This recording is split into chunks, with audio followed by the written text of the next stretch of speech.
Assalamualaikum warahmatullahi wabarakatuh. Bertemu lagi dengan Bu Umi Rafiqah setelah PTS sekian lama. Di sini Ibu akan menerangkan tentang algoritma dan pemrograman. Sebelumnya, apakah kalian pernah mendengar istilah algoritma? Nah, algoritma itu kayak gini, langkah-langkah induksi pada komputer. Jadi setiap kalian memakai program di komputer ya, itu ada langkah-langkahnya. Yang pertama pasti kalian akan menginputkan sesuatu dulu, lalu akan diproses melalui komputer, setelah itu akan mengeluarkan output, ya kan? Bisa dikatakan algoritma itu adalah kumpulan perintah untuk menyelesaikan suatu masalah secara sistematis, terstruktur, dan logis. Masalah itu dapat berupa apa aja, dengan syarat untuk setiap permasalahan memiliki kriteria kondisi awal yang harus dipenuhi sebelum menjalankan sebuah algoritma. Jadi intinya itu gini, algoritma itu sebuah langkah-langkah dalam menyelesaikan suatu masalah, dan dalam menyelesaikan masalah itu pasti ada kondisi awal dan biasanya itu ada inputannya, dan algoritma tersebut akan menghasilkan suatu output yang atau hasil yang akan kita inginkan. Misalnya gini, contoh sederhananya, algoritma cara memasak mie instan. Kalian ingin memasak mie instan kan ceritanya. Terus kalian itu langkah-langkah apa saja yang harus kalian jalankan untuk memasak mie instan seperti ini. Nah, caranya yang pertama tentu aja siapkan mie instan dan air. Lalu yang kedua, masukkan air ke dalam panci, ya kan? Lalu yang ketiga, rebus sampai mendidih. Nomor 4, masukkan mie instan. Nomor 5, tunggu mie-nya sampai matang. 6, tuang mie ke dalam kuah dan kuahnya ke dalam mangkuk. Nomor 7, masukkan bumbu ke dalam mangkuk. Lalu nomor 8, aduk hingga rata. Lalu yang terakhir, kau udah siap, berarti siap dihidangkan. Seperti itu. Jadi kalau algoritma itu kayak langkah-langkah dalam membuat sesuatu kayak gitu. Ini cara kasar, cara sifatnya. Nah, dari langkah-langkah algoritma membuat mie tersebut disebutkan bahwa untuk membuat aktivitas tersebut kita harus tahu langkah-langkahnya. Algoritma dibutuhkan dalam pemrograman untuk menyelesaikan suatu permasalahan tertentu. Nah, apa itu pemrograman? Nah, pemrograman itu proses menulis, menguji, memperbaiki, dan memelihara kode yang membangun suatu program komputer. Nah, ini nanti akan Ibu ajari di pertemuan yang selanjutnya apa itu pemrograman. Jadi di pertemuan selanjutnya kita akan belajar tentang bagaimana memprogram sebuah aplikasi. Nah, sekarang kita belajar algoritmanya dulu. Bagaimana sih cara kerja pemrograman itu? Nah, kayak gini kan. Contoh algoritma. Ceritanya kita mau buat program perhitungan rata-rata 3 bilangan. Nah, dalam membuat program perhitungan rata-rata 3 bilangan itu gimana?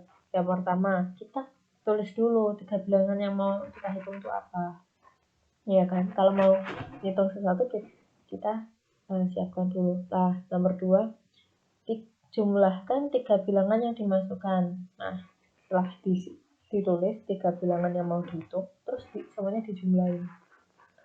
Misalnya 3 bilangan itu ada 2, 3, dan 4. Udah ditulis kan? Nah, terus angka nomor 2 ini jumlahkan. Nah, berarti setelah jumlahkan angka 2, 3, dan 4 itu dijumlahkan. Berarti 2 tambah 3, 5. 5 tambah 4, 9.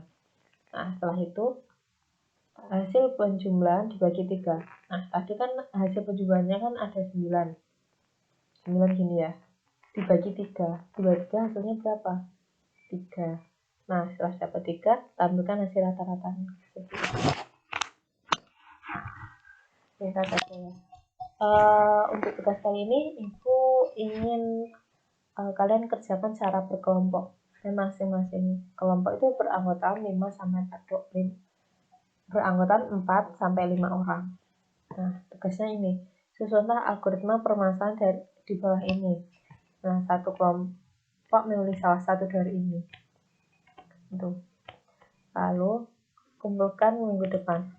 Pasti kalian bisa. Soalnya itu kalau seperti yang Ibu terangkan tadi, algoritma itu punya kondisi awal. Misalnya, kalau membuat layangan, apa dulu yang mau disiapin? Kalau membuat kopi, apa dulu yang disiapin? Kalau telur dadar kayak gini, apa dulu yang disiapin? Terus kalau udah siap semuanya, terus prosesnya kayak gimana? Setelah proses sudah selesai, lalu hasilnya apa? Pasti kalian bisa. Nah, di pertemuan selanjutnya kita akan bertemu di laboratorium komputer.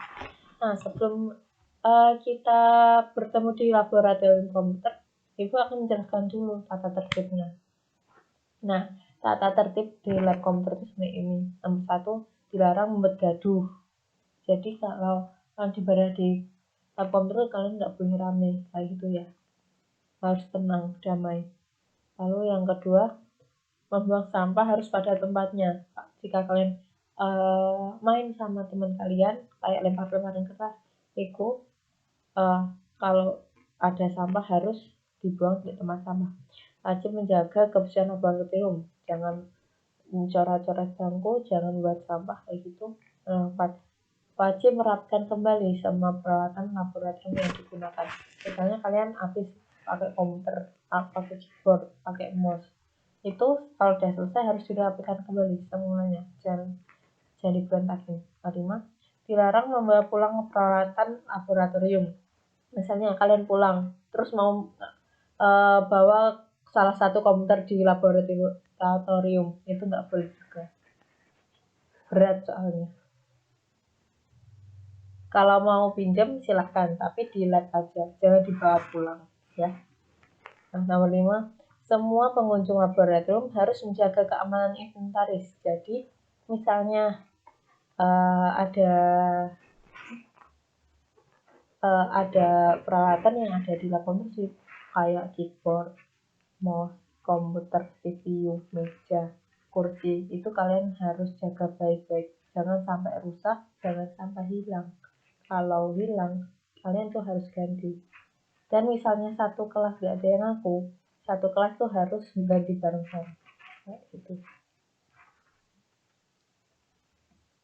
Dan nggak boleh dirusak ya.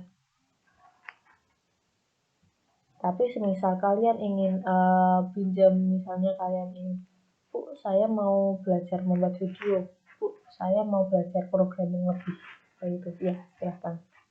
Itu aku persilahkan kalian untuk meminjam, tapi jangan dibawa pulang, jangan dirusak, apalagi dihilangkan ya. Terima kasih. Assalamualaikum. Dadah.